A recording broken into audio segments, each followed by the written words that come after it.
Hello guys, this is your friend Naruto Audio Fanfics and we are back with a new fanfic. Which is what if Naruto was trapped in his mindscape and bound to the female Kyūbi, Naruto times Hinata times Kurama times Naruto, Part 1. And if you enjoy this fanfic then please press the like button and subscribe to my channel for more fanfic like this. And now let's start the fanfic. 'Twas the night before Saturday, and all through the house, not a creature was stirring. Not even a ninja was bored, and wanted to play. She decided to mess up the forthcoming day.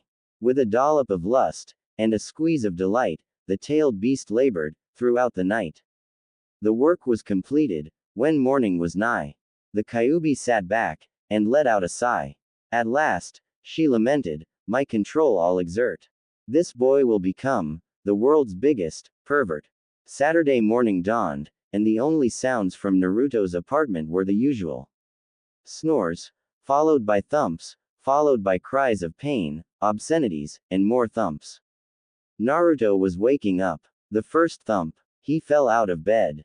The cry, he'd landed on his skull. Swearing, he stumbled into the bathroom, stubbed his toe, fell into the bath, and, in his wriggling to escape the evil shower curtain of entanglement, he somehow had contrived to turn the shower on, full blast, and soak himself with ice-cold water. Man, today is just not my lucky day, Naruto sighed. He'd passed his genin exam, pranked everyone in the village, and even developed an extremely inappropriate jutsu that once worked against Sarutobi Hiruzen, the third Hokage.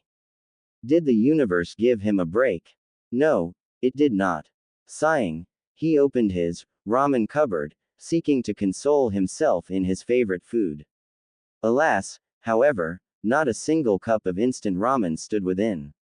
In a manner reminiscent of Homer Simpson, he fell to his knees, raised his arms and eyes to the heavens, and, weeping comically, howled, no ooh.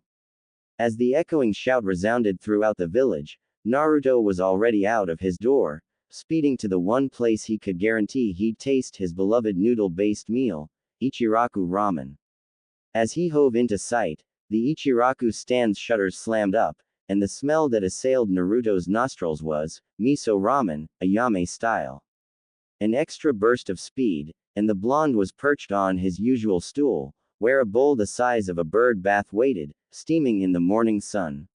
Naruto thanked Ayame, kissing her on the cheek enthusiastically, before digging in with his customary lack of manners, too absorbed with inhaling his breakfast to notice the faint blush that warmed Ayame's cheeks, and finished in record time.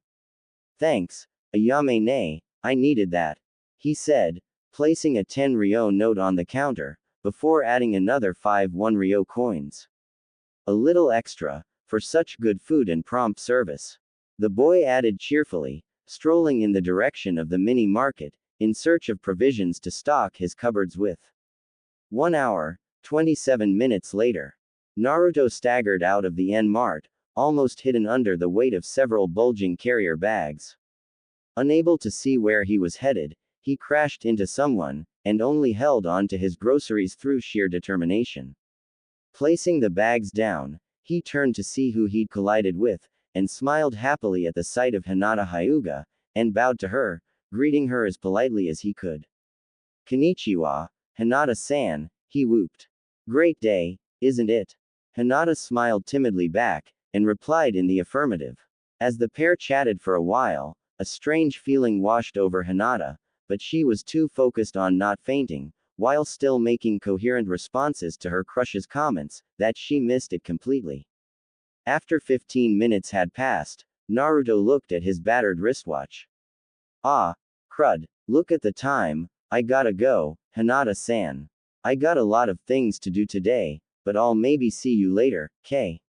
Again, the strange power filled Hinata from top to toe, and she answered, in a manner that she would never have normally had the courage to, Naruto-kun.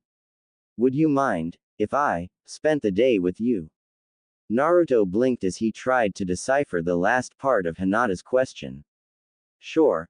I think I'd like that a lot. He grinned. The two genin walked together, Naruto leading the way, Hinata following, as she tried to work out what had come over her, before dismissing it. She had an entire day in the company of the blonde Jinchuriki, and she wasn't going to waste a second. As Naruto put the last of the shopping on the table, he felt the urge to pee. Hey, Hinata-san. He called. Hinata appeared in the doorway, and he asked, I gotta go to the bathroom, would you mind putting these away in the cupboards? Hinata nodded, and watched as Naruto disappeared through a door on the far side of the room. At once, she fell to her knees, clutching her head as a voice she didn't recognize echoed through her. Obey, obey, obey. As the voice faded, Hinata rose. She knew what she had to do. She had to serve Naruto-sama, forever. She darted into life, seizing things from the bags and neatly stacking them in the correct cupboards. In mere moments, the cupboards were full and the bags were empty, but it wasn't enough for her master. Grabbing a brush from a corner, she swept the room, opened the windows, dusted the skirting, and was in the middle of washing up the dishes, when Naruto walked in, and stopped. Hinata saw. He began, making her jump. She spun on her heel, dropped into the Seiza position, placed her hands on her knees, and bowed her head. Why yes, Naruto-sama. Naruto was taken aback. Not only was a cute girl in his apartment, she was cleaning it. And, as if that wasn't enough, she was calling him Sama. Naruto stared at the sight before him. The Hyuga princess, on her knees, in front of him, ready and willing to serve, was the sweetest thing he'd ever seen. Stand up, Hinata-san. Hinata stood up immediately. The words left his lips, but she admonished him, no, Naruto-sama, please, don't call me San. I am your slave, not your equal. Naruto stared again, eyes bugging out of his head. This was almost too much. His brain could not cope. His eyes lost their focus, rolled back in his head, and he crumpled to the floor. Naruto's Mindscape. Ooh. Naruto opened his eyes, and saw nothing. Hey, how about some light in here? He called. Instantly, a warm glow brightened the surrounding area, until Naruto could see he lay in a sewer. Where the hell is this place? I've never been here before, have I? This is no sewer, Kit. This is in fact, your mind. As the deep, rumbling voice quieted, Naruto brought his hands up in a crane-style guard, and called out in challenge, who's there? I'm telling ya, you don't know who you're messing with. The silence stretched, then the other voice returned, chuckling merrily. Hey. I didn't know who I'm messing with. My dear Kit, I know exactly whose body I'm trapped in, thank you very much. Naruto's eyes widened as he took in the sight before him. 2 pointed ears, red fur, 2 glowing red eyes, 1 mouth filled with sharp teeth, 2 forepaws, 2 hind paws, and 1, 2, 3, 9 waving tails. Oh, my Kami. Naruto breathed. The eyes blinked slowly at him, showing mild interest. You're the Kyūbi no Kitsune, the 9-tailed fox. Naruto yelled. Yes, Kit, I am, but listen. I don't mean anyone any harm. If anything, I surrender myself to you. I am trapped in your mind, and you could quite easily defeat me. It's a lot harder for me to even communicate with my host, shall we say. Oh, let me slip into something a little more fitting. As the Kyūbi finished speaking, a haze of light surrounded it. When the light faded, an elderly woman was standing before a bewildered Naruto. Whoops, quavered the old lady. Again, the light. Now, a 6-year-old girl sat on the floor, sucking her thumb. She stopped sucking, and pulled her thumb out with a pop. Darn, once more, she said. The light reappeared a third time, cloaking the child. As it faded, the sight Naruto took in gave him a massive nosebleed. The teenage girl now before him was gorgeous. She had hip-length, dark red hair that flowed like water.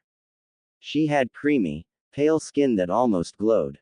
Her emerald eyes held no sign of malice, instead filled with warmth, love, and fear. Naruto had noticed these attributes, as well as seeing that the Kyūbi had large, D-cup, a pert, round, and long, smooth legs.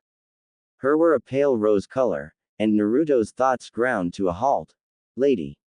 He cried hoarsely. The Kyūbi tilted her head on one side, closing her eyes, and smiled, giggling a little. Like what you see, nay, Naru-kun, she said, softly, but still loud enough for him to hear. Naruto staggered upright, and started to shake. What's wrong with me? He wailed. The Kyūbi dashed over to him, and fell to her knees in front of him, her palms flat on the dank floor. Naru-kun, what is it? Did I do something wrong? She whimpered, her bottom lip quivering. Staring down at the penitent girl, Naruto started in fear. You, demon child, me, pain, you, fox, he muttered over and over. Kyūbi's heart filled with sadness, and she threw her arms around the shocked teen, and burst into floods of tears. I'm Su Hoori, Naru Kuun. She blubbered into his shoulder. It's AAALLL my FAAUULLTTT. Naruto's arms folded around the sobbing girl's back. Despite the fact that she was the Kyūbi, she was a crying girl right now, and Naruto never liked seeing anyone upset, even if they were the source of 16 years of pain and humiliation. He rocked the sobbing woman in his arms, and held her until her tears dried. She pulled away, and wiped her eyes, sniffing as she did. Naru-kun, she whispered. Can you ever forgive me? Naruto looked at the being before him, and he didn't see the nine-tailed fox, the destroyer of the leaf. He didn't see an enemy. He saw a fragile, tender-hearted, open, loving girl, about his age, staring up at him with pleading eyes. Leaning over her, he knelt down, and kissed her on the mouth, eliciting a startled squeak from her. Does that answer your question? He said softly, and then yelled as the girl launched herself into his arms, repeating, thank you, thank you, thank you. Knocking him off his feet, and onto his back. Perched on his chest, the girl's legs were slightly parted, giving a stunned Naruto a clear shot down between her thighs. Kyūbi, he spluttered, before she closed her legs, and smiled warmly at him. No, Naru-chan. Call me by my name, Kurama. Kurama, then. Can you explain what's going on? Hinata's been acting strange, calling me her master, do you know why? Kurama sat back, giving Naruto a good look at her tits. As a matter of fact, I do. I'm the cause of the problem. You see, I'm in heat, and my hormones are going to affect the females around you, driving them to fulfill your every desire, in order for you to them. As a result, you are now capable of coming so much that the likelihood of you impregnating them is almost certain. Your stamina has also increased dramatically, meaning that you can now continue for hours without pause.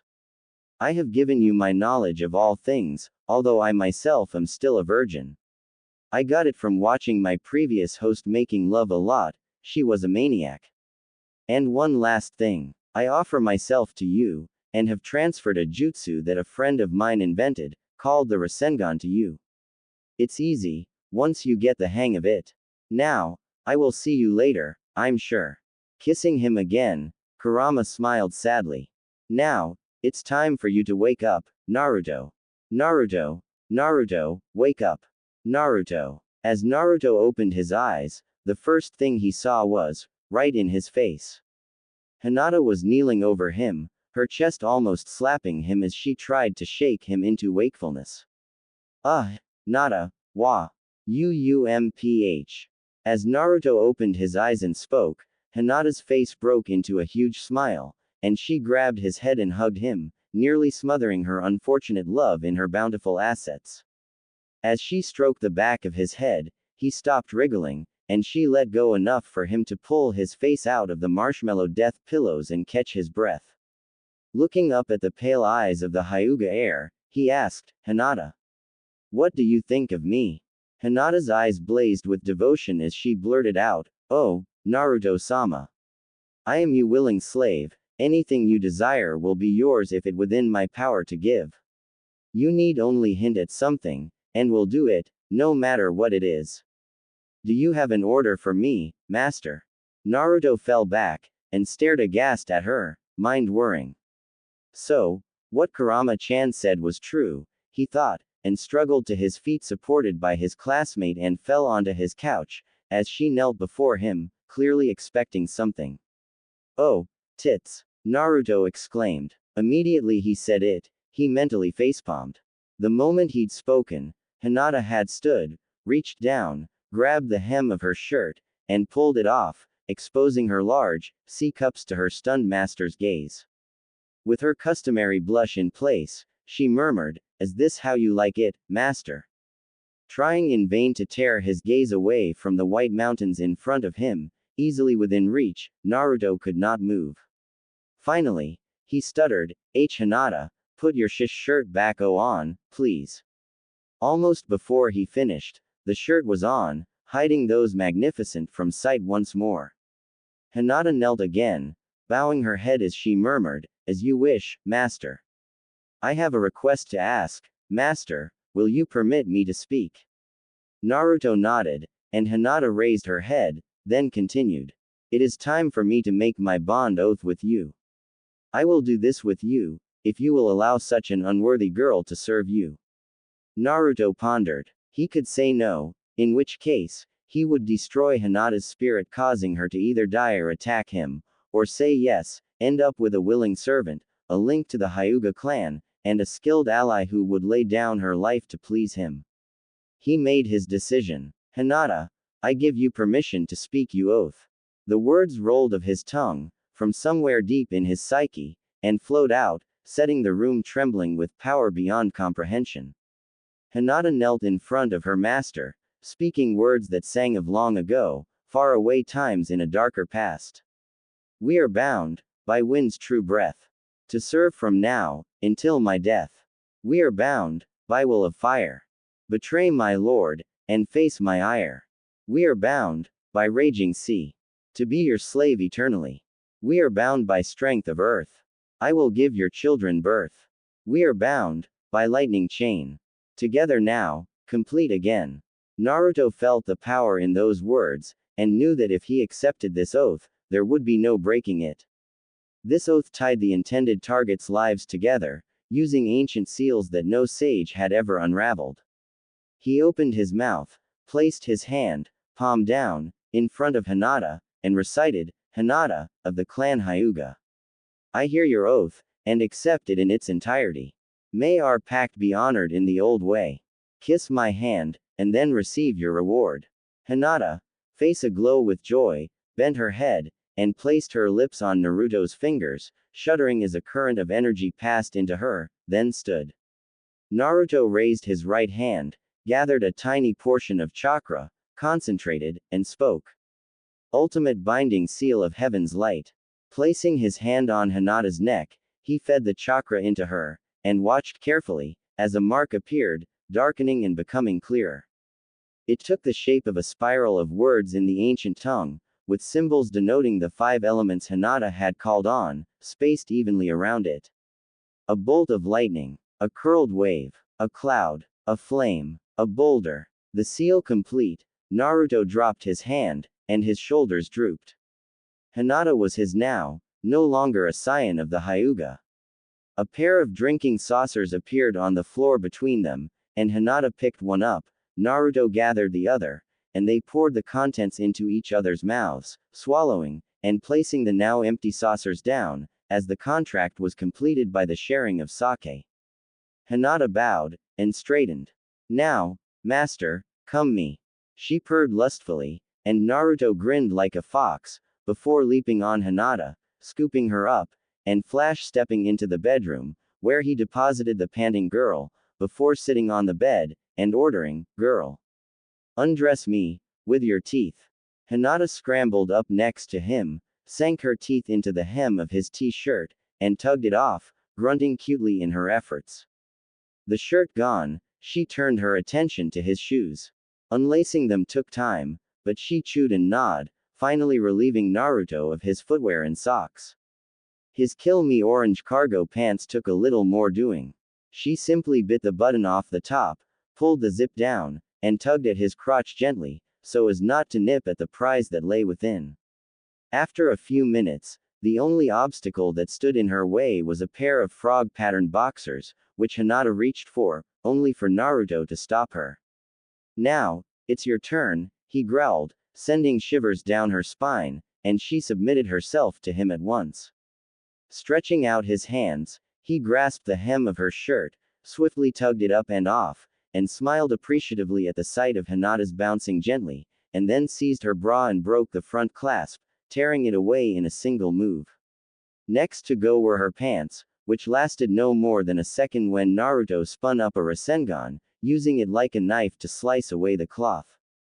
His chakra control was so perfect, that he left no mark upon her silky white thighs. At last, they were both in only their lower coverings, Hinata in her lacy black panties that barely hid anything, and Naruto in his innocuous froggy briefs. Stillness stretched for a single, aching moment, and then, Naruto blurred forward, snatching in Hinata's knickers with a swift hook.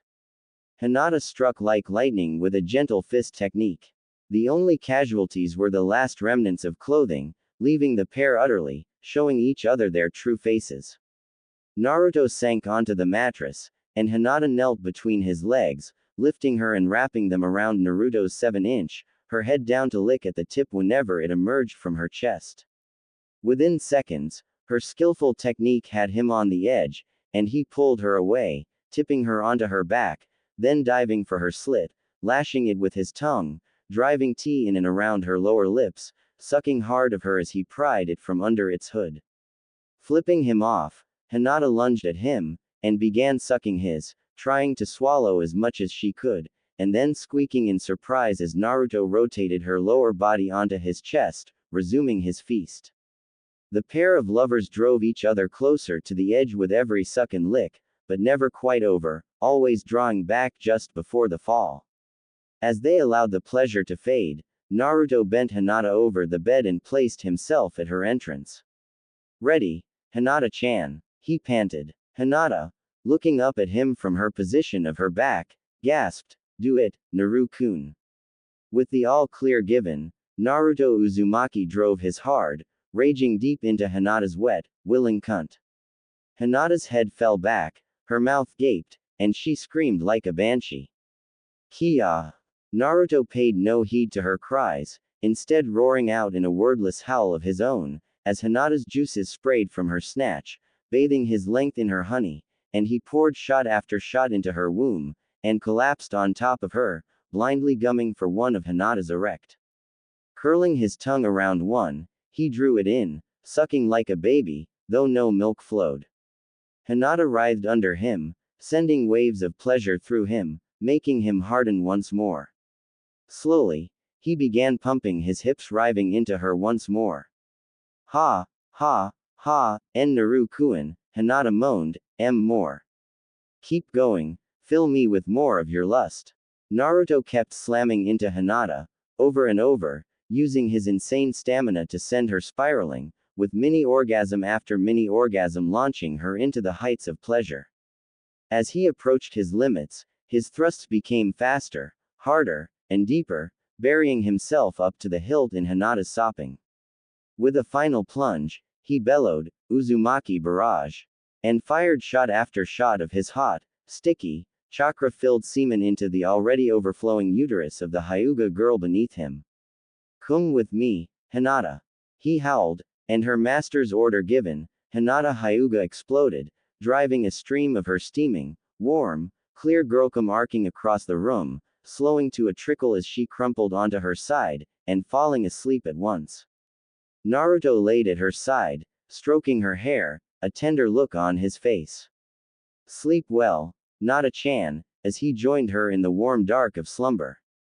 "Come with me, Hinata," he howled, and her master's order given, Hinata Hyuga exploded, driving a stream of her steaming, warm, clear girlcum arcing across the room, slowing to a trickle as she crumpled onto her side, and falling asleep at once.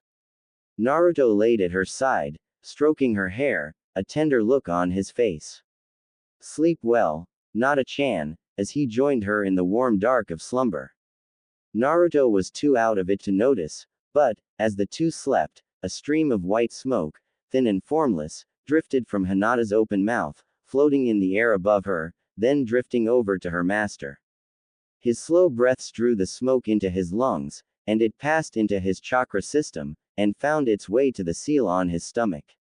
Slowly, the seal glowed, and the smoke was absorbed into it, and the seal changed, almost unnoticeably, to start the process of unlocking a bloodline limit that even Kurama knew nothing about. Yawned Naruto, stretching in a leisurely manner, before he rolled over and rubbed his cheek against his pillow. Frowning, he opened his eyes. My pillow doesn't moan, and it doesn't have a fold line in it, he thought before he grinned lecherously. He hadn't sunk into his pillow, but into Hinata's pillows, instead.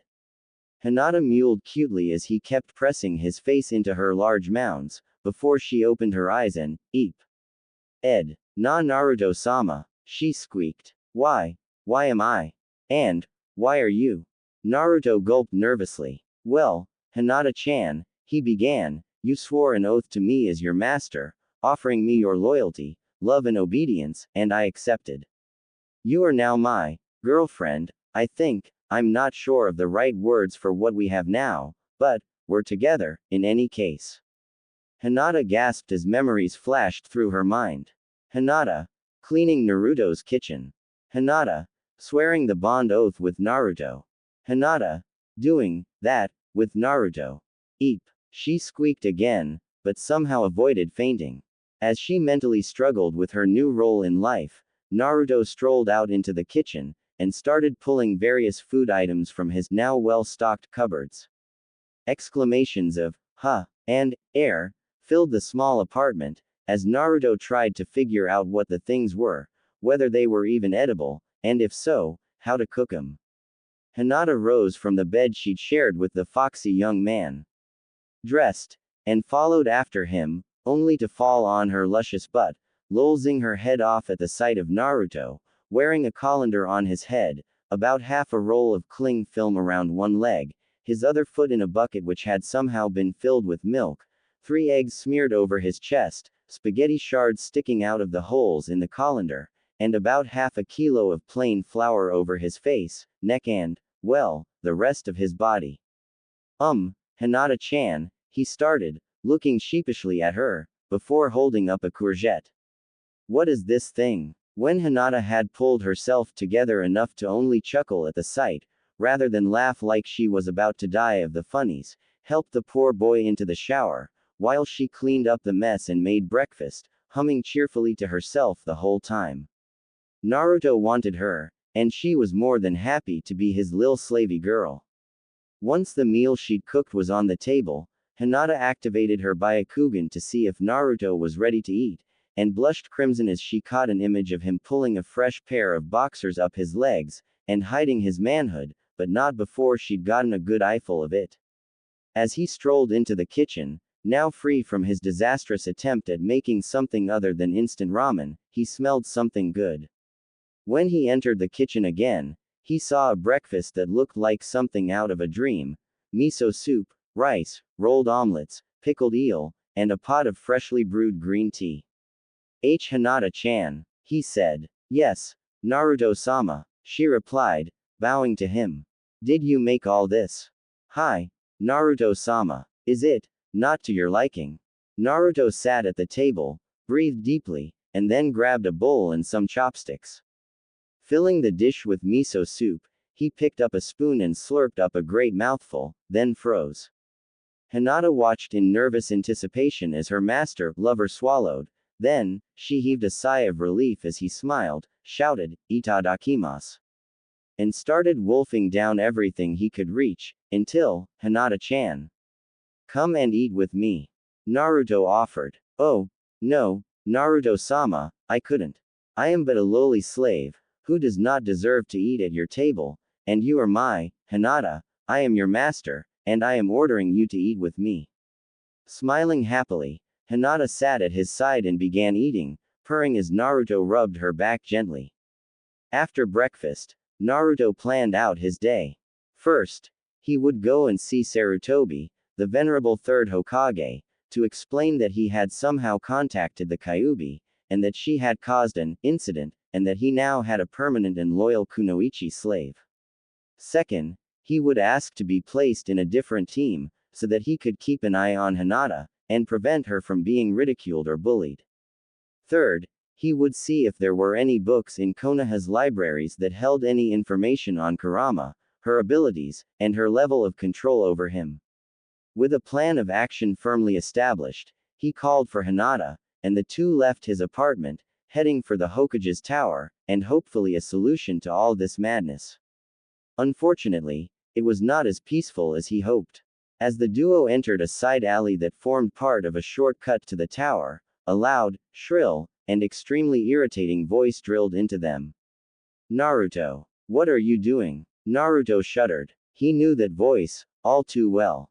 Anyo, Sakura-chan, he turned, to see the pink-haired banshee glaring at him, hands on hips. He started backing away as she stalked towards him. Then, moomsh, Sakura's eyes widened in shock, before her face darkened into something demonic. Naruto.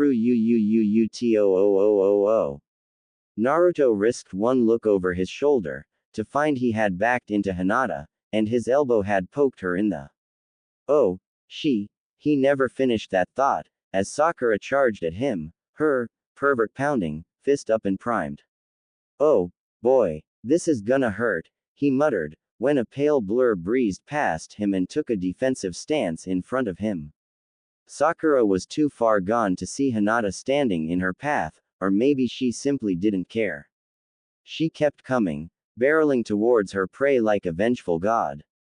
Unfortunately for Sakura, she was physically strong, but spent most of her time primping so she could look good for Sasuke-kun, whereas Hinata was a Hyuga, and a skilled practitioner of the gentle fist style of taijutsu.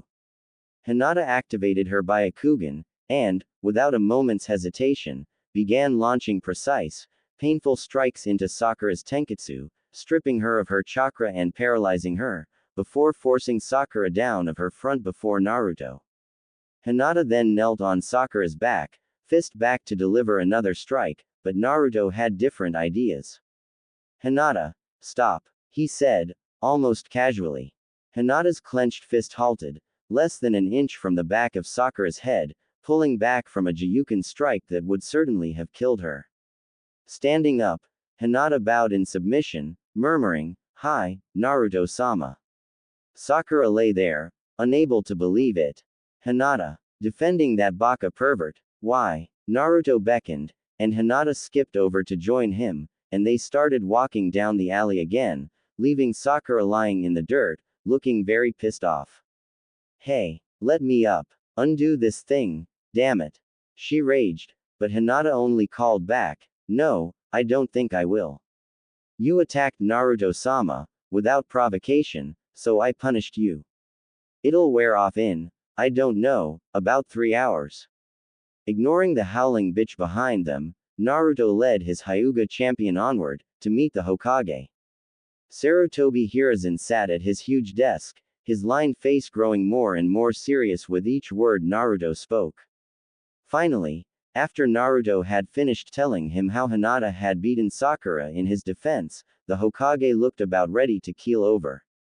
He pondered Naruto's words, before evidently deciding something. He placed his hands in the tiger symbol, and then flashed through a series of hand signs that was difficult to follow. Mitsuden no Jutsu, the Hokage shouted, slamming the palms of his hands on the desk. Immediately, a sound like a hug metal door slamming echoed through the room, indicating the technique's success. Naruto, I've placed a privacy seal over this room, because I have something to tell you, Sarutobi proclaimed. Now, Hinata, would you please leave? I need Naruto to hear this in private. To his shock, the girl adamantly refused to move.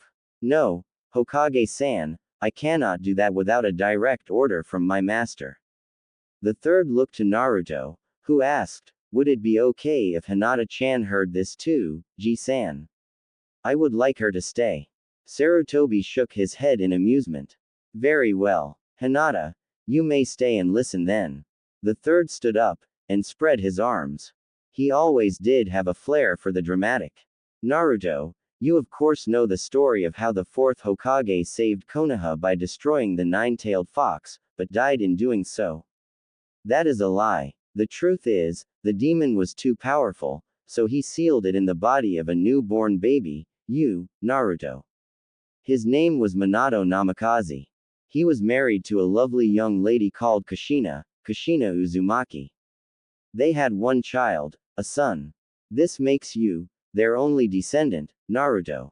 As such, your full name is Naruto Uzumaki Namikaze. You are also entitled to the mansion of the Namikaze clan, and the deeds, accounts, and accoutrements that go with it. The Hokage stood up, and reached across the table, and shook Naruto's limp hand. Congratulations, Naruto. You are now an exceedingly wealthy young man. Naruto stood in the garden of his new home, the Namikaze clan compound. Staring around him at the place he could now call his own, Hinata at his side, holding his arm tightly. All this time, and I never knew that I had this, and now, I have someone to share it with, he murmured, and Hinata squeezed him a little more. They shared a loving kiss, while the Hokage looked away, muttering, "Get a room, you two." Naruto heard, broke the kiss, and smirked. Jealous, old man. The Hokage grinned back, at the youngster, and ruffled his hair. Not in the slightest. I'm just happy you've found someone special to you. Sarutobi nodded. Also, I have another gift for you. He clicked his fingers, and a shadowy figure dropped from a nearby plum tree, landing in a crouch at the third's feet. This is Hubby, one of the Anbu Corps, and now your guardian and bodyguard. She will guard your property, you, and anyone who comes to live here.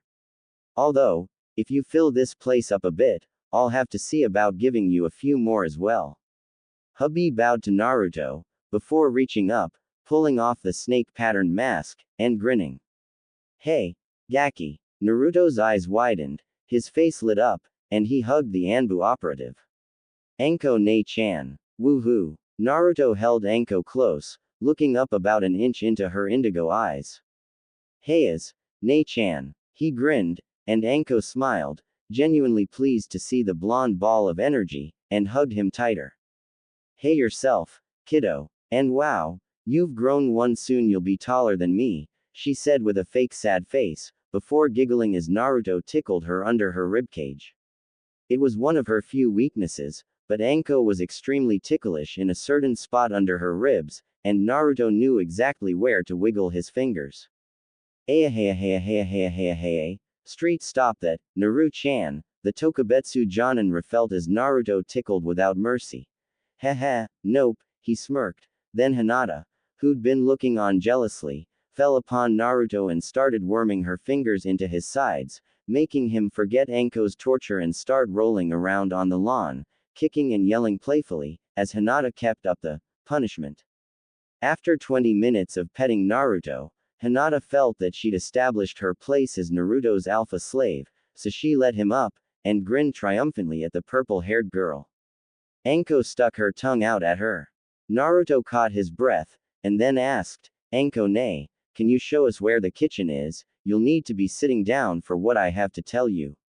You did what? Anko shrieked loudly enough to break one of the sound seals put up by the third before he left. As the jutsu unraveled, Anko slumped in her chair, heart breaking inside. Damn, I should have made my move during the Chunin exams. Now he's the master of that little Hyuga princess, and I'm completely out of the picture. Steeling herself, she took a deep breath, and then asked, so, how many slaves do you plan on keeping, Naruto? Naruto's face fell into a contemplative mood, and he said, I really have no idea, but I hope at least a few, maybe 3 or 4.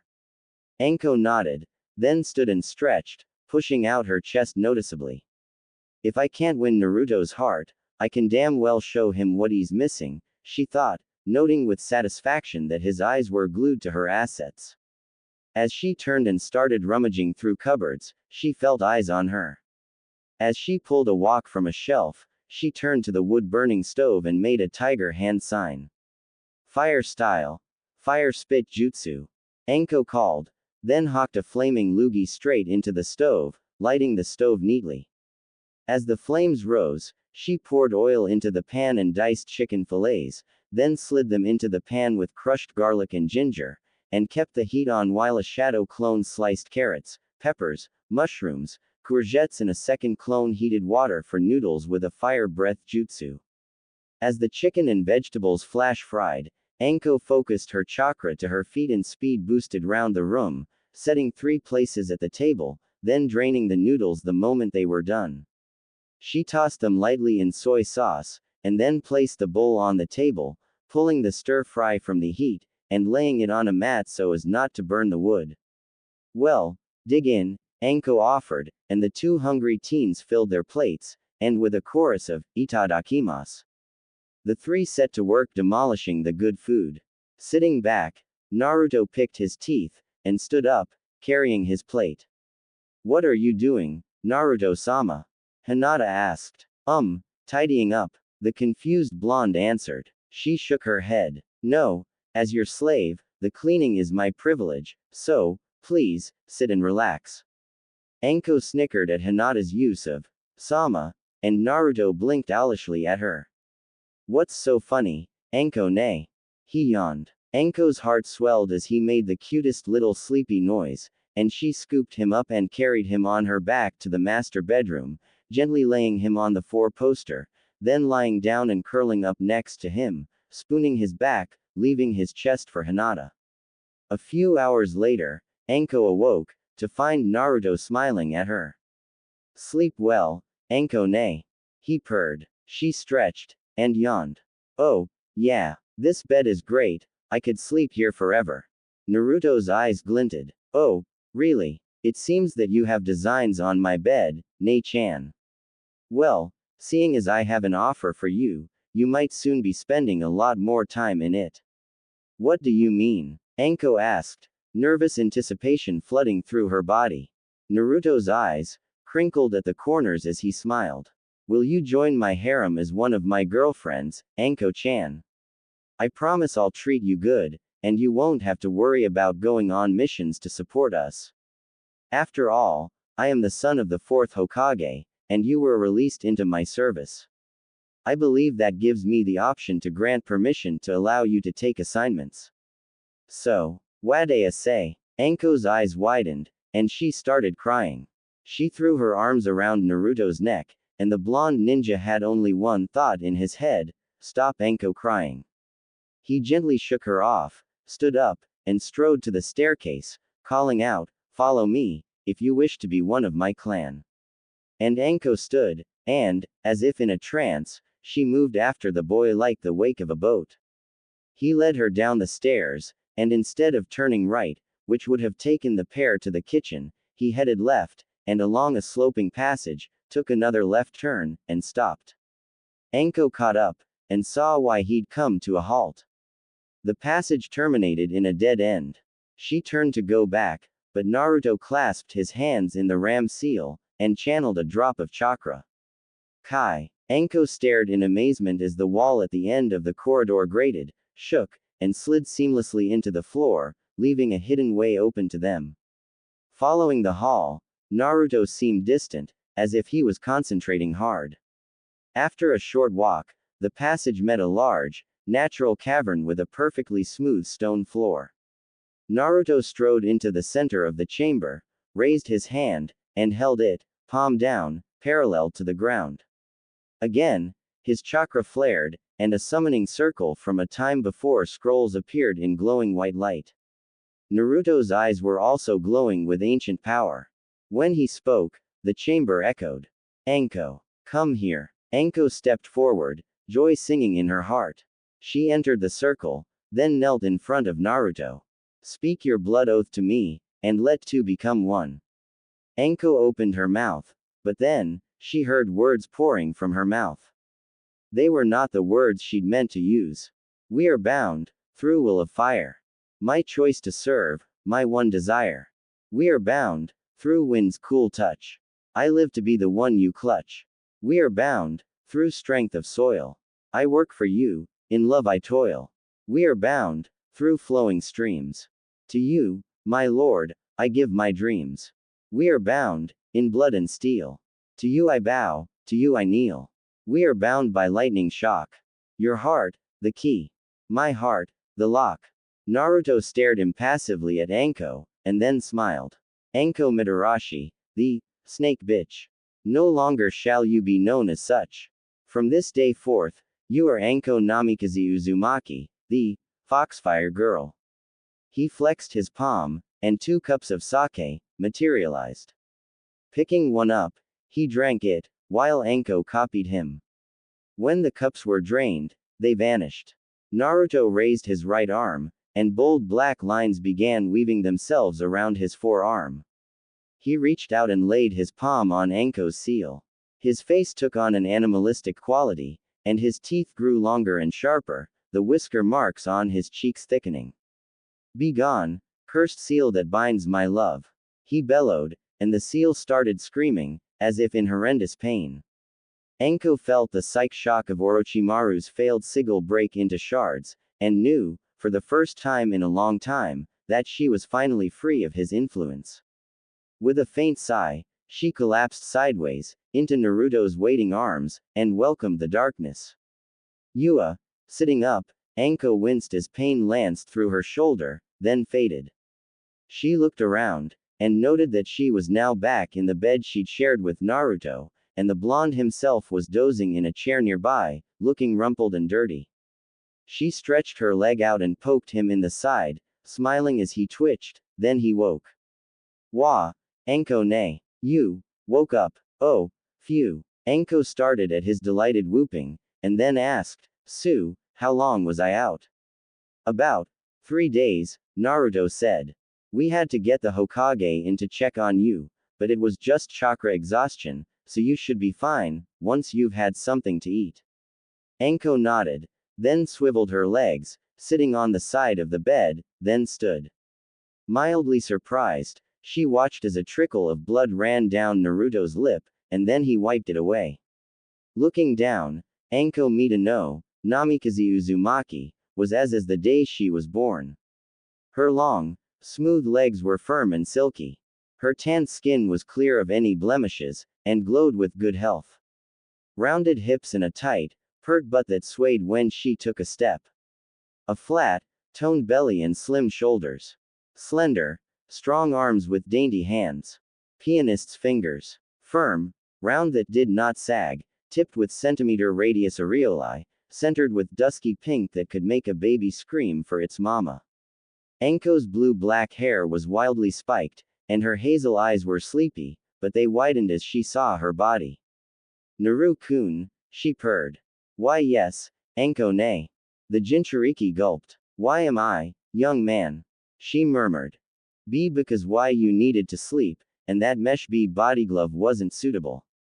Naruto stuttered. I was gonna get some night clothes, but I've been sleeping a lot.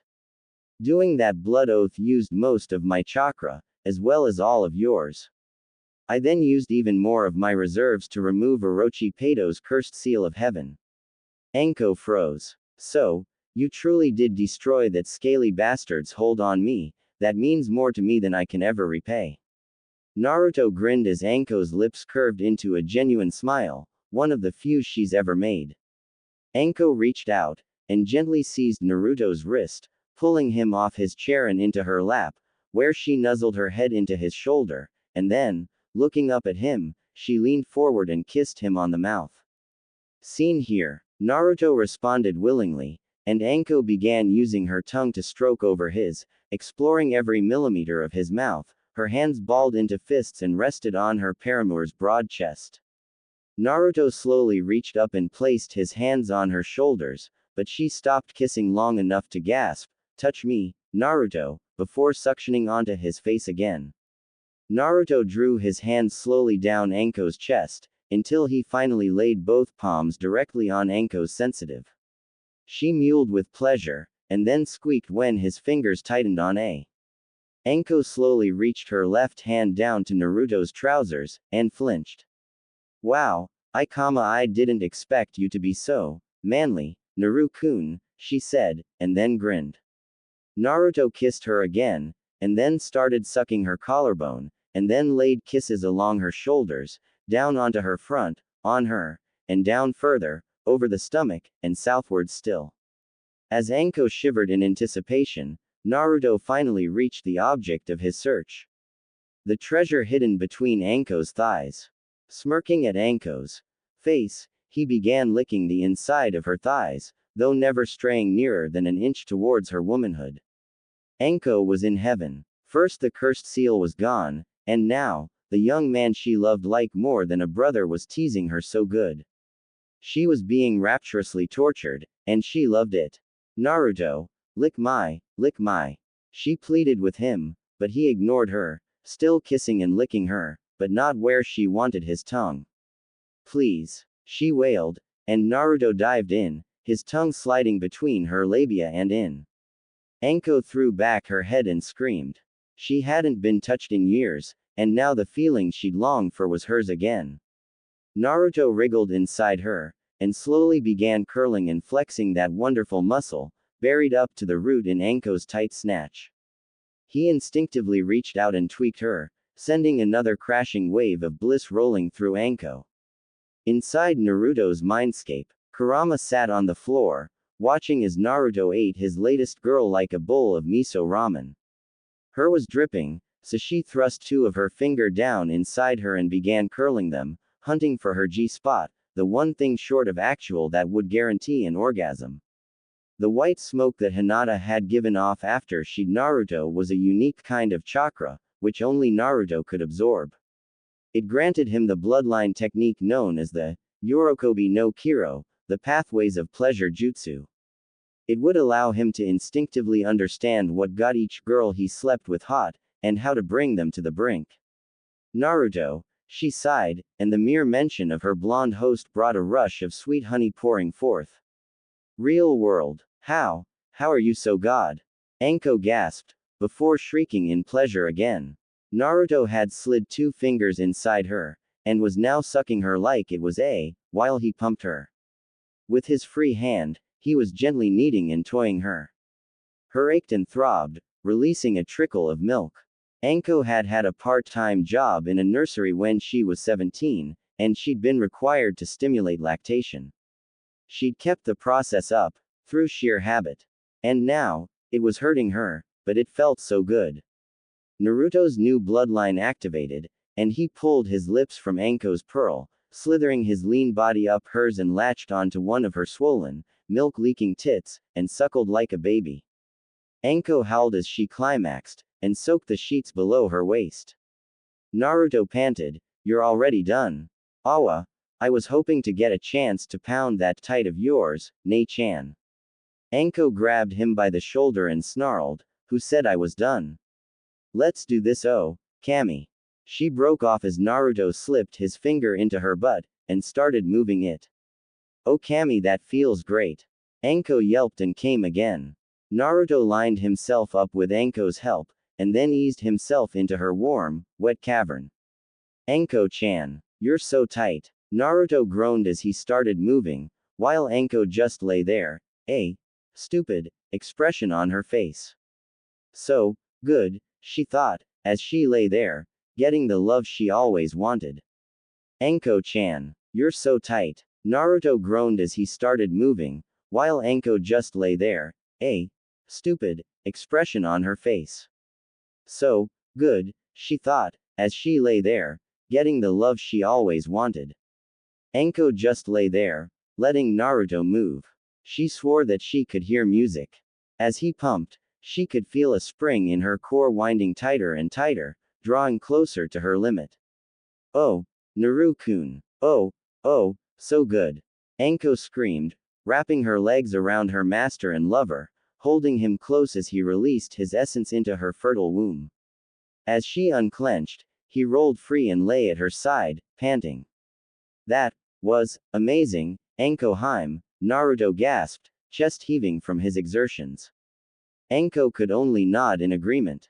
As the pair lay there, a strand of white smoke, the same as last time, poured in a thin trickle from Anko's mouth. Naruto started when he saw it. Anko-chan, are you on fire?" he asked. Anko opened her eyes and squealed when she saw the cloud. Their eyes tracked it as it drifted over to Naruto and was sucked into his open jaw, disappearing as silently as it had appeared. What the hell was that? They both exclaimed. Anko's eyes met her love's, and he said, "We need to talk to the Hokage." "So you're telling me that, after you'd finished putting Percy in the playpen, hiding the pork sword, doing the horizontal tango, Anko emitted some white vapor, and Naruto drew it in." The third Hokage looked at the squirming pair, now both bright red. "I love embarrassing my adopted grandson," he thought to himself. He assumed his classic thinking pose, and waited for a minute to let the information sink in. "There is only one thing I can think of that might explain such a phenomenon," Sarutobi muttered finally. What? What?" the nervous pair yelled. "Naruto, I have reason to believe that you have a bloodline limit." The third said with certainty. "It is an extremely rare and powerful ability, called the Tsuki K's no Kanzai, or the White Mist of Control. It will allow you to control people's minds, making them agree to things they would normally not, or convincing them that you did not do something. This is all I know of such an unusual Kekkei Genkei, Genin Uzumaki Namikaze, and I will take time to research it. For now, do not mention this to anyone. I am classifying it as an S-rank secret." "Naruto," Hinata called, as she hadn't seen either her master or Anko anywhere. The last she'd seen of them was when those two had gone to bed. Hinata had masturbated furiously to the screams and moans from her master's room. She shook her head rapidly. Now was not the time to get caught up in fantasy. She had to find him. As she hurried down the main stairs, she saw the front door open, and Anko came in, supporting a limp Naruto. Quote exclamation mark quote. She creamed, and ran to his side.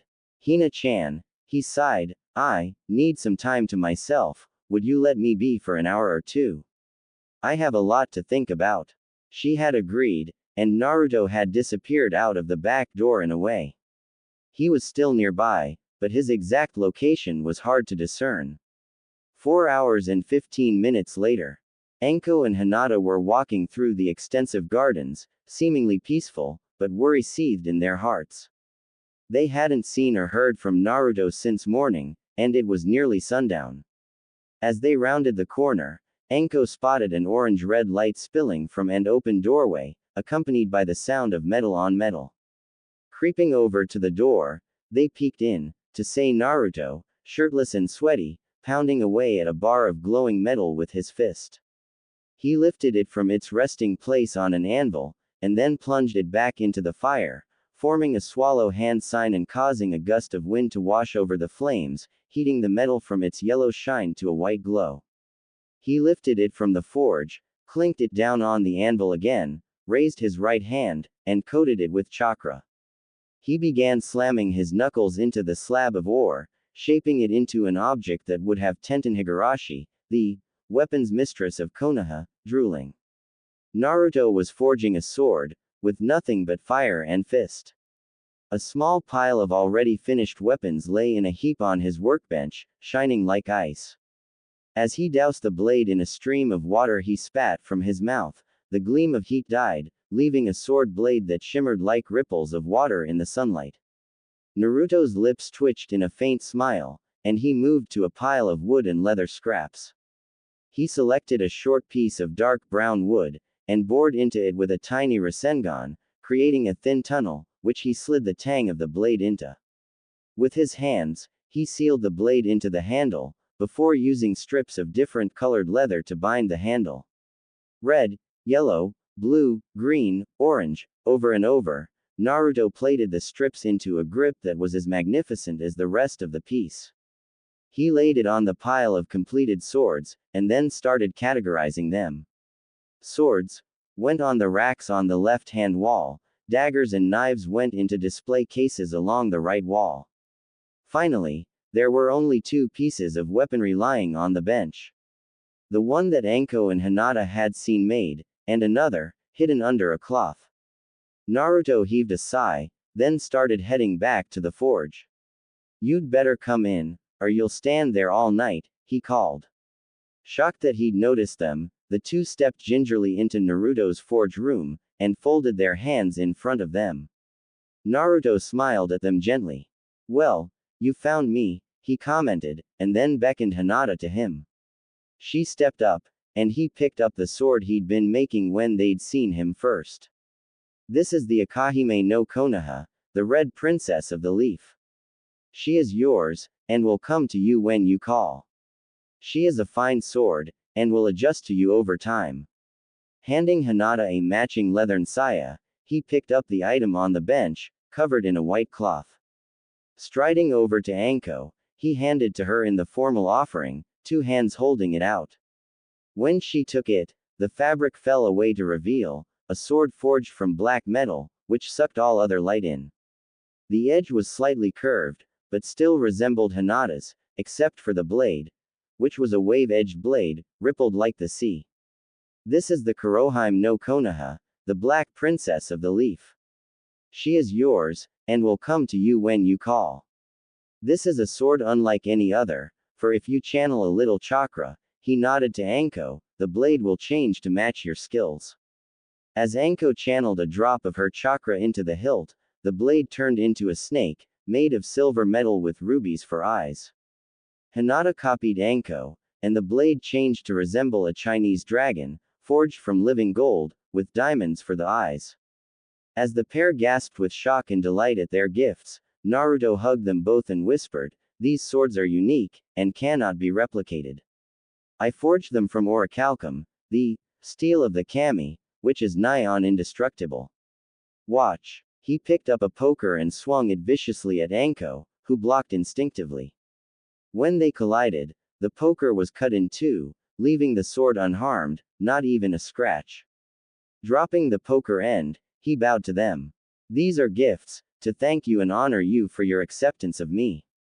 The 2 girls glomped him, and he fell over, landing in a barrel of water, surfacing with his hair draped over his eyes, before bursting into peals of laughter. Naruto fished himself out of the water but. "Okay, girls," he yawned, "it's been a long day, and I'm knackered. Shall we go to bed together?" Nodding, Anko and Hinata latched on to an arm each, and dragged him up to the master bedroom, before changing. Hinata was wearing a sheer nightgown of peach silk, and Anko wore nothing, as usual. Naruto's eyes widened, and he spread his arms out to either side, and the 2 women curled up beside their loving master-boyfriend. "This is just nice," Naruto mused sleepily, before his eyelids closed, and the trio drifted off, exhausted by their busy day. Yawn. Naruto woke up slowly. He wasn't really a morning person, but even he could sense something was amiss. "Mornin' Anko-chan," he mumbled. "Mornin', not a chan, mornin' Kurama-chan, wait, Kurama-chan." The 3 girls shot upright as he shouted, and the 9 fox-tailed, furry-eared red head fell off the end of the bed, squeaking in shock. "Hey, that scared me," she whined, before freezing. Naru-kun, why are you in the Mindscape this early?"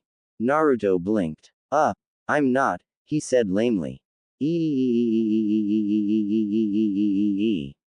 Kurama squealed, and the alarm clock shattered. "I'm out here. And you're out here. So that means, you and me, we can be together." Kurama babbled at high speed, and then threw herself onto Naruto and squeezed him tight, twisting her tails together and draping them all over the bed. Naruto hugged her back, laughing happily. "Guys, this is Kurama-chan, she's my friend, and I hope you'll be friends with her too," he shouted. Anko and Hinata sweat dropped at the blonde ninja's antics, before staring at their new guest. 9 tails, Anko tailed off, looking shell-shocked. "Fox ears," added Hinata. "Naruto. Get away, she's dangerous," they yelled, drawing kunai from nowhere.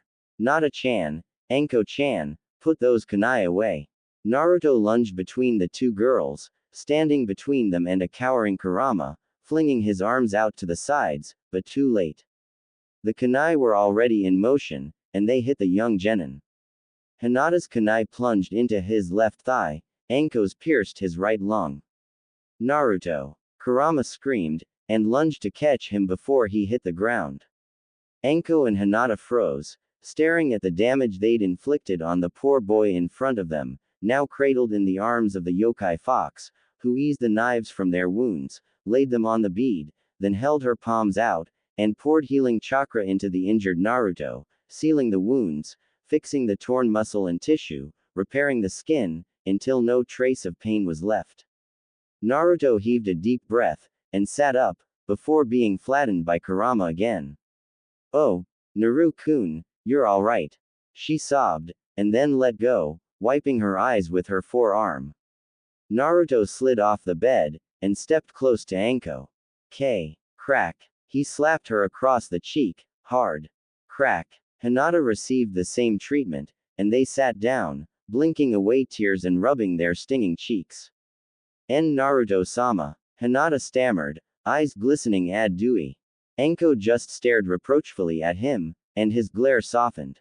"I'm sorry, you too, but I need you to listen to me, and trust my judgment. Kurama is the nine-tailed fox, but she told me that it was Madara Uchiha who controlled her, causing the rampage through Konoha all those years ago. The fourth Hokage could not destroy her, so he sealed her inside me, and that's why I got so much flack from the villagers." Hinata started weeping in sorrow for what she'd done, and Anko bowed low. "Naruto-sama, if you so wish, I shall collect my belongings and report to the Hokage to terminate our contract," the Tokubetsu Jonin started to say, before she was cut off by Naruto's lips, and he kissed her with passion, until she relaxed and started to return the sign of affection. "Does that answer your question, Anko-chan?" He grinned, then kissed Hinata so hard, the blush raging across her cheeks could melt a stone. "Now, apologize to Kurama-chan, and then let's have breakfast." Naruto smiled, and stepped out to use the bathroom. Once in there, he left the door open, so he could hear what was being said in his bedroom. "I'm sorry, Kurama-chan, but I was told that you were evil, so I attacked without thinking. Can you ever forgive me?" came Anko's voice, loud and clear. "Of course, you were protecting Naru-kun, and I would do the same in your shoes. It's okay, but next time, be careful where you throw those things." That was Kurama-chan, he figured, and smiled at the thought of what the four of them could do. "Oh, I'm very sorry, Kurama-san, but, Naruto-kun, he was injured, and you healed him. That doesn't seem like an evil demon thing to do," Hinata tentatively inquired. "Please, Hinata-chan, call me Kurama-chan, I'm one of Naruto's girls too, you know, so we should try to get on well, for his sake, K." Anko and Hinata's voices chorused, "Okay." And Naruto stepped out, a towel wrapped around his waist. He kissed all three girls, and they quickly dressed. Hinata was wearing her usual, as was Anko. Kurama borrowed a short lilac sundress from the wardrobe. It had belonged to Kushina, but Naruto had given the girls free rein to choose clothes from there, as long as they took good care with them. Time skip. 3 hours.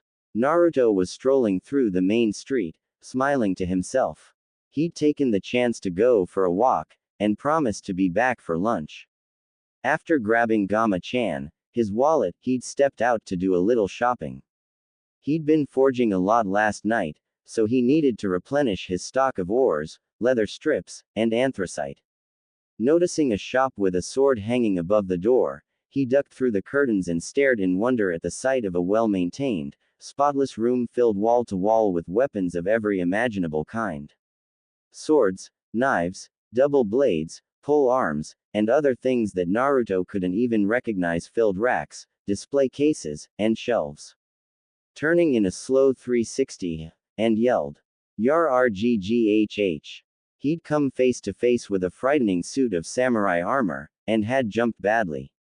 Hearing the commotion, a young girl with brown hair, tied in 2 panda ear-like buns came through a door that had escaped his notice. "Hi, welcome to the Sword of Damocles, can I help you?" Naruto stopped hopping about, and turned, before grinning from ear to ear.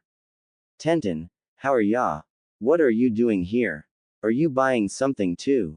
Tenten smiled shyly. "No, I own this shop. My dad bought a second property a while ago, but couldn't hire anyone to run it. I volunteered, and he gave me the store. Naruto's eyes bugged out of his skull, and he yelled, "That is so awesome." "Oh, yeah, I could use your help, Higurashi-san." Tenten laughed. "Oh, please. I haven't been called by my surname in forever, just Tenten, thanks." "Now, what do you need?" Naruto pulled a list out of his pocket, and consulted it briefly. I need leather strips, in various colors, 8 kilos. Mahogany or other similar hardwood, 4 kilos, shaped like a cylinder, cut into 10-inch pieces. Anthracite, fine grade, half a ton, and as much orichalcum as you've got, please. Tenten's jaw dropped. Was she hearing what she thought she was hearing? All that. What are you doing with all of that? Forging weapons, Naruto replied casually. I moved into my own estate the other day, and I found a fully equipped forge, and discovered a talent for the art of metal work. He reached into a pocket. Oh, while I'm here, would you mind appraising one of my pieces? I made this yesterday, and I wondered what you think. After all, you are Konoha's mistress of all things sharp and pointy. Tenten agreed, and Naruto pulled out a storage scroll. He opened it and retrieved a cloth-wrapped bundle, which he handed to her. When she unwrapped it, Tenten had something similar to both a heart attack and an orgasm. In her hands was the most beautiful sword she'd ever seen. It was a broadsword, with a perfectly straight blade, forged from orichalcum, with a handle of teak and rosewood. The grip was carefully wrought from a single piece of electrum, and gems were inlaid in the hilt and sheath. The pommel stone was a single black stone, cut into an oval. A black diamond. Tenten's mind went blank. She had made a bet with her father. If she met someone who was better at forging than she was, she would date him. In a shaking voice, Tenten asked, How long did it take to make this?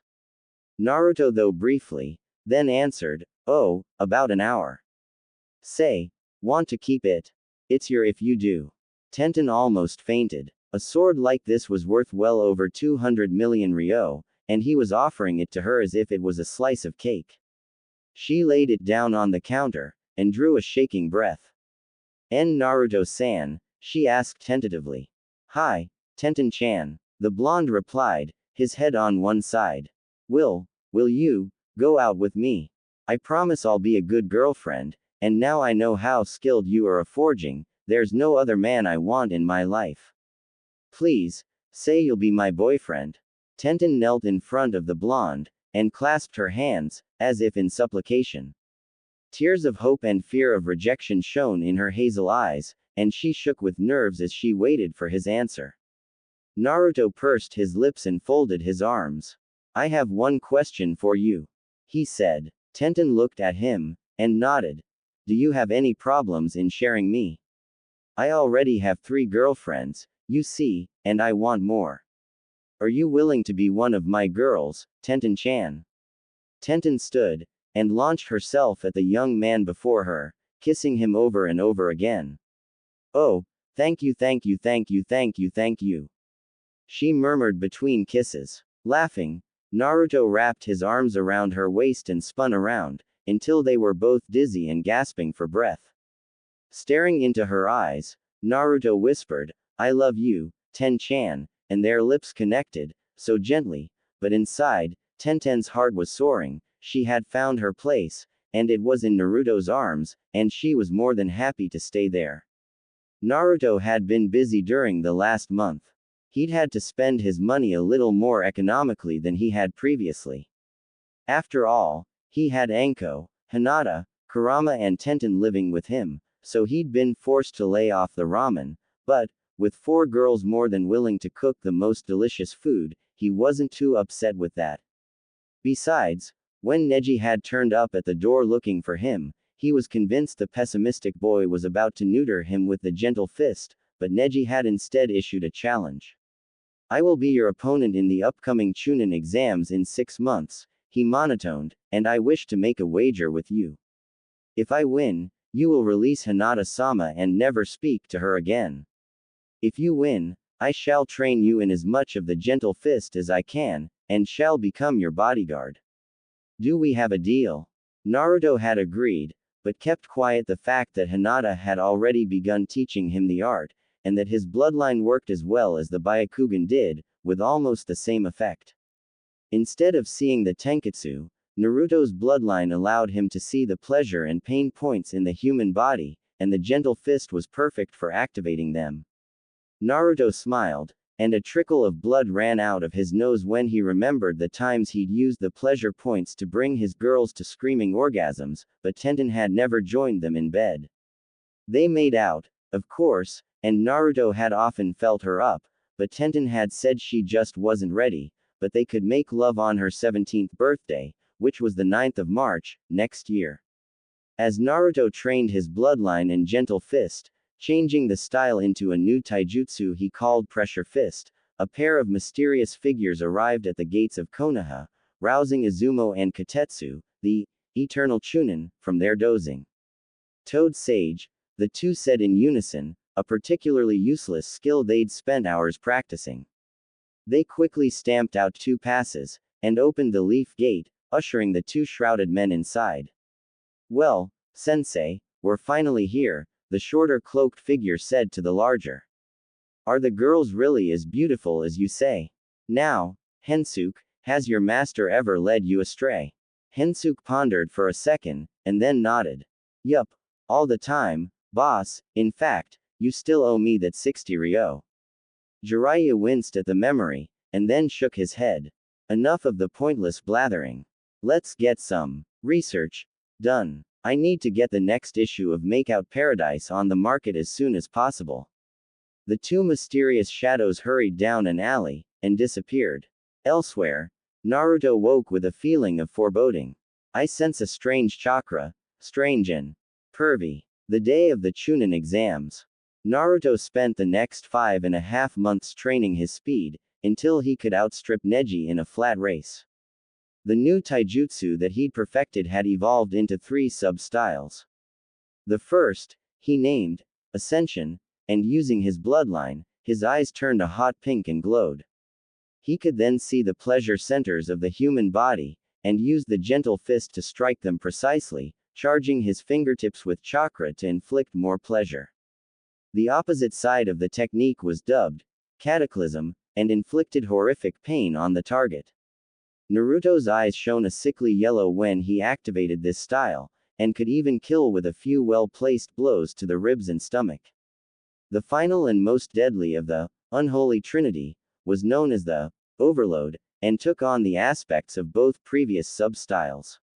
Naruto's left hand and eye glowed pink, and his right hand and eye turned yellow. The power behind these strikes could utterly burn out the pleasure and pain centers and leave his opponent a charred wreck, incapable of even breathing on their own anymore. Naruto had sworn never to use the Overload Fist on someone unless his life was in danger. The other 2 styles, however, were free to use at will. Naruto had asked Rock Lee for a little help with his gentle fist-like style, and Lee had willingly agreed, loudly proclaiming that, Yosh. The fires of youth burn brightly in your heart, Naruto-san. And after an intense 3-hour-long spar, the 2 had become firm friends. Naruto had invited Lee over, and had slapped a piece of paper on his shoulder when he arrived. What's this paper you have stuck to me, my youthful friend? Lee asked, and nearly fainted when Naruto told him, it's a seal that will allow you to use your chakra, Lee. Consider it my thanks for earlier. Lee concentrated, and suddenly a blue light flared around his fists, and then brightened. Yosh, Naruto-san, I have finally begun my journey down the true path of the ninja. Lee yelled with delight, before hugging Naruto and dashing off to Shogai-sensei.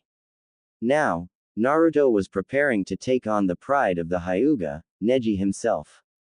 The 2 met in the arena, and Gekko Hayate raised his hand.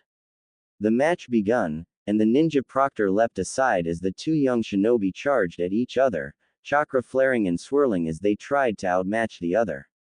Naruto put his hands together, flashed through some signs, and yelled, Shadow Clone Jutsu. 4 shadow clones popped into existence, and they all drew kunai before dashing straight at the bored-looking Hyuga. Neji blurred into motion, dispatching 2 of the clones in a single move. The other 2 clones pulled back, and then lunged again, flipping over Neji's head and landing behind him. The first clone slashed diagonally with the kunai, but Neji hopped over the blade and kicked the clone in the face, knocking it into the second clone and dispelling them both. Landing on the sandy arena floor, Neji bowed slightly. A good tactic, but I was destined to defeat you. No one can change their fate, my young opponent. Naruto simply grinned, before creating 20 more shadow clones and sent the entire wave charging after the white-eyed teen. Neji leapt into the air, spinning like a top, and kicked 3 clones out of the fight. 2 more swiftly followed, and they poofed away. With a quarter of his clones gone, Naruto charged in himself, hanging back to keep out of Neji's range. Neji, on the other hand, had gentle fist style D another 6, using his Byakugan to destroy the grinning blonde pests. Finally growing bored with beating up clones, Neji sprinted straight at the original Naruto, striking him several times in quick succession, and the blonde sputtered up a string of blood. Naruto! Anko yelled, staring at her boyfriend in shock. Beside her, Tenten and Hinata were close to tears. Naruto! Whimpered Hinata, and Tenten put her arms around the sniffling brunette. As they watched, Naruto fell to his knees, and popped like a smoke bomb. Neji started, blinking in surprise. What? A kunai whistled towards his head and he ducked. How did you do that? Naruto poked his tongue out. Durable shadow clone jutsu. It reinforces them with a solid layer of chakra, dumbass. The infuriated Hyuga lunged at his tormentor, who dodged the first strike, flipped over the low kick, twisted out of the path of the third, and slammed both palms into Neji's gut, launching him a few feet. Twin palm heel strike, Uzumaki pressure fist style. Neji spat, and wiped his mouth with the back of his hand. Byakugan, and the veins around his eyes swelled, activating his Kekkei Genkai. Naruto placed his hands, palms together, formed a hand sign that looked like his right index finger through a ring made of his left hand's thumb and forefinger, and shouted, Yorotamigan. His eyes lit up hot pink, and his fingertips pulsed a pink chakra that confused Neji's eyes for a moment. Only a moment, but that was enough. Naruto shot forwards, striking pressure points on Neji's arms and shoulders with a style which, though different, was still distinctly a gentle fist-style taijutsu. With every blow that hit, Neji felt overwhelming euphoria. This shouldn't feel go OD, but I can't focus. Naruto. What is this? Naruto sniggered, and replied, 8 trigrams 64 palms, ascension style. His eyes changed color, from hot pink to rusty yellow. Now, try this. 8 trigrams 64 palms, cataclysm style. He performed the same move again, but this time, where there had been a fuzzy feeling of warmth, now all that Neji felt was excruciating pain. RRGGHH, Kami, this hurts. He screamed, sinking to his knees. It felt like his soul had been torn out, fed into a mincer, and then doused in vinegar and acid before being fried. Hayate Gecko, the proctor, reappeared, checked Neji over, and then held up one hand. The winner of the fight between Neji Hyuga and Naruto Uzumaki is Naruto.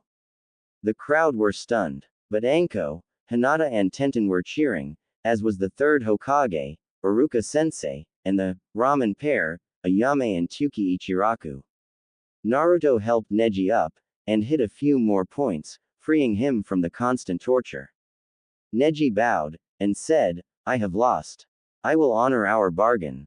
Hinata-sama is your woman, and I am your humble servant. Naruto shook his head. No, you are not my humble anything. You are my new friend, and you fought well, Hyuga Neji. In fact, Hinata-chan started teaching me the gentle fist, and I shaped it to fit my my bloodline limit. Your Byakugan allows you to see my Tenketsu, whereas my Yorotamigan allows me to see the pleasure and pain receptors of the human body, and activate them with the gentle fist.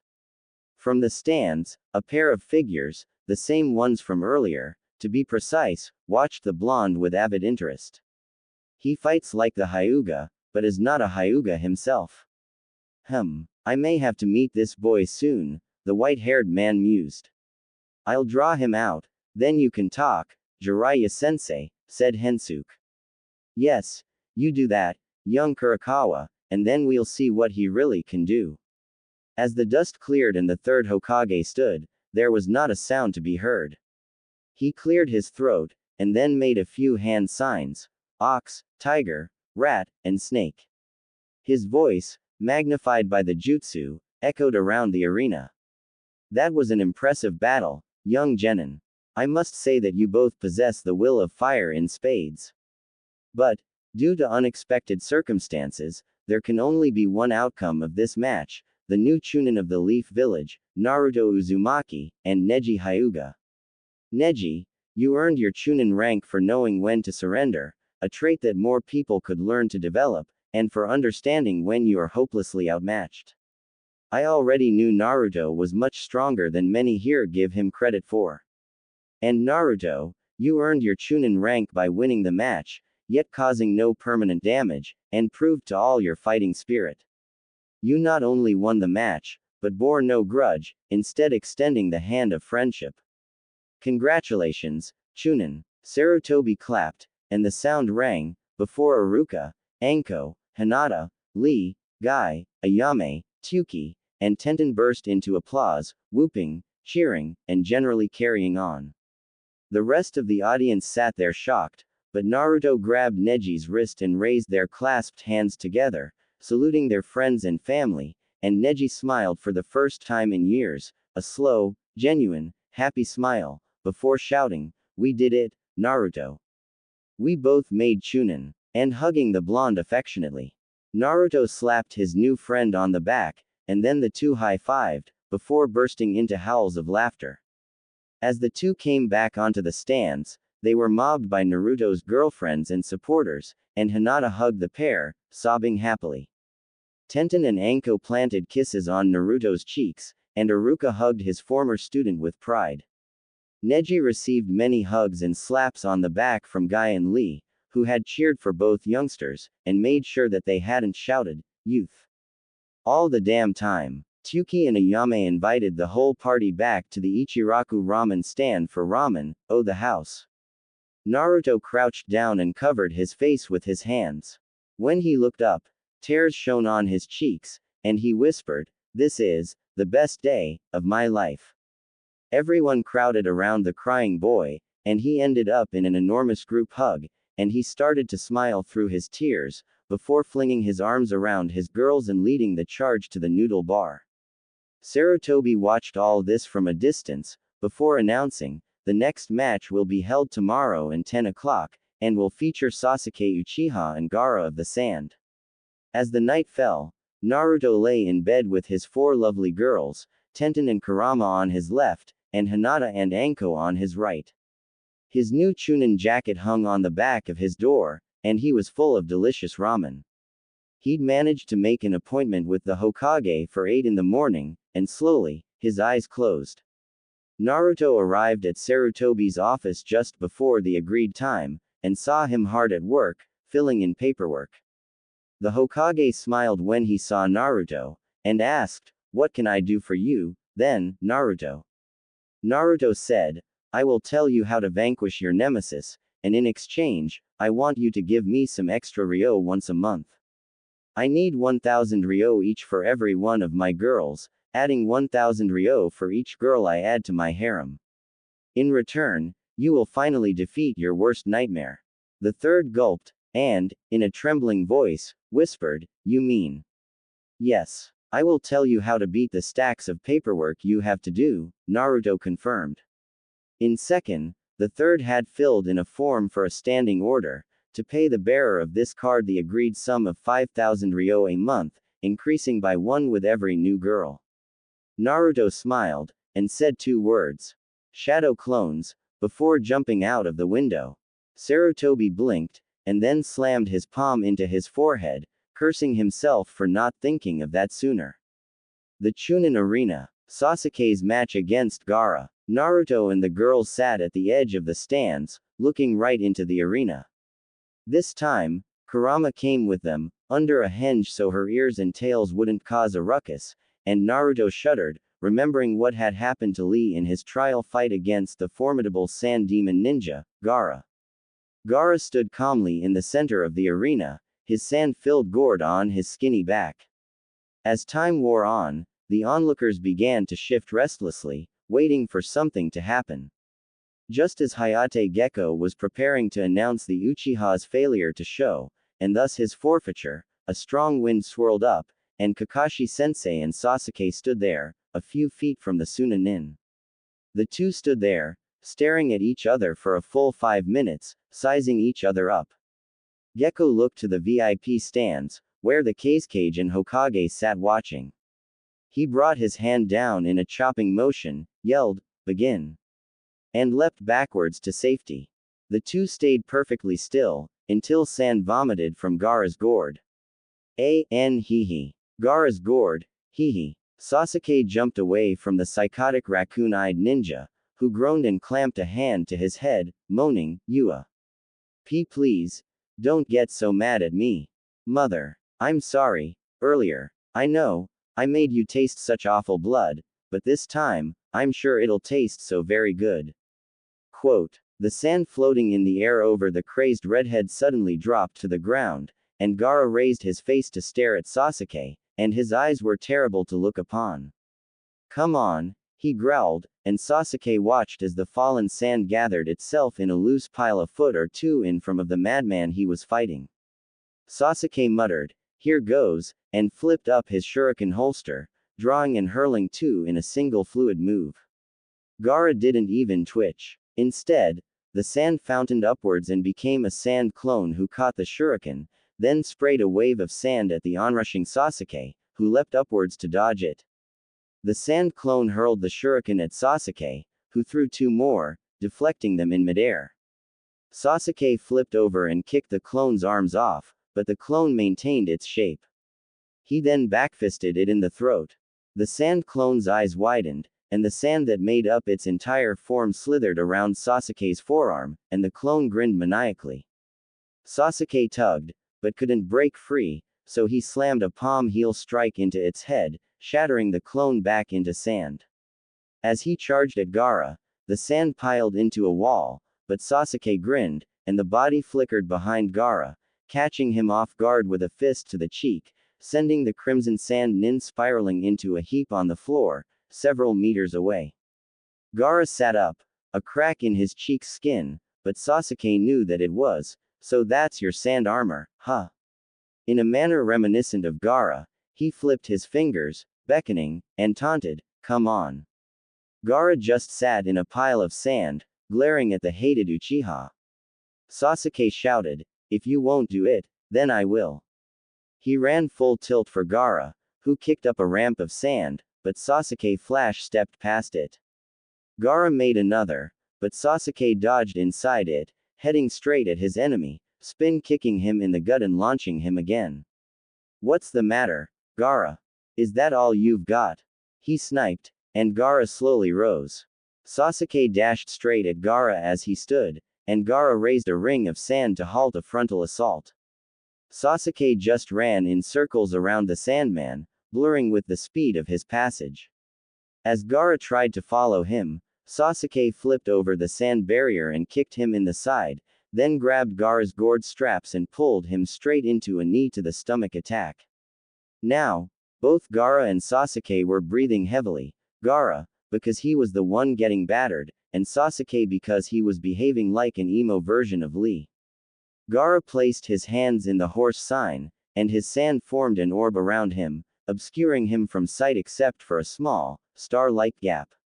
Sasuke ran straight for the sand ball, and threw a punch that would have connected, but for a dozen spears of sand that thrust from the ball, nearly skewering him like a duck kebab.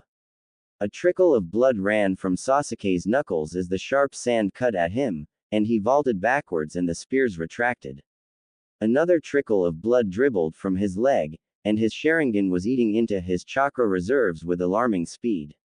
As Sasuke watched, a vortex of sand formed in the air above the sand mochi. Come on. Gaara's sand ball looks like a mochi dumpling,